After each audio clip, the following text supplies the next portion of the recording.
Okay, hello. My name's Edwin, and I'm here with Walter Collins.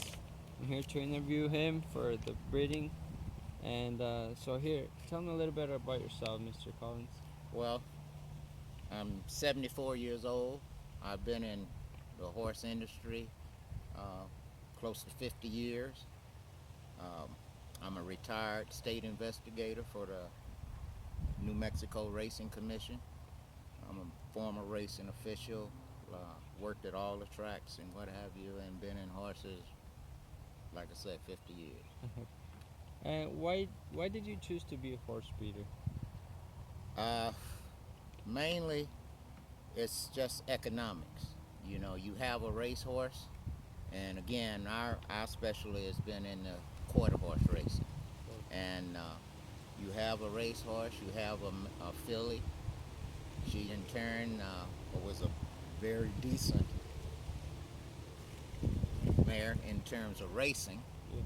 So the decision was made to start her Okay. bloodline. So, how would you say you got started with this business? Truthfully, I got started in the breeding and horses business because it was therapy for me. I was a counselor at one time and had some situations come up, and I knew I couldn't help somebody, so I needed help, and I started hanging around horses. And the This more is I it. hung around them, the more I decided on the racing, then from racing into the breeding aspect of it. Okay, I see. So what would you say it's the kind of work it's necessary to have a good breeding facility? Well, the very first thing is safety for me. That's my pet peeve is safety. Safety, because if you don't emphasize safety, whether it's with the employees or whether it's with the animals, if you're not emphasizing safety, you're not going to be in business long. Oh, And so that's my priority is safety. Whatever it has to be done to make have a safe environment for, first of all, uh, safety for horses and horses, safety for the. everything. Okay. So what would you say if it's necessary to have a certain type of breed? For example, if you're doing rodeo or racing. So We we have specialized primarily in quarter horses. We have uh, race thoroughbreds, but we haven't bred any thoroughbreds. And primarily, my feeling has been in the quarter horse is so versatile that if it doesn't make it, as I was telling you earlier, if it doesn't make it as a quarter horse, a race horse, maybe it might make it as a barrel horse, or maybe it'll make it as a roping horse. So we have more options as far as to try to salvage, the economics that's involved in it. okay.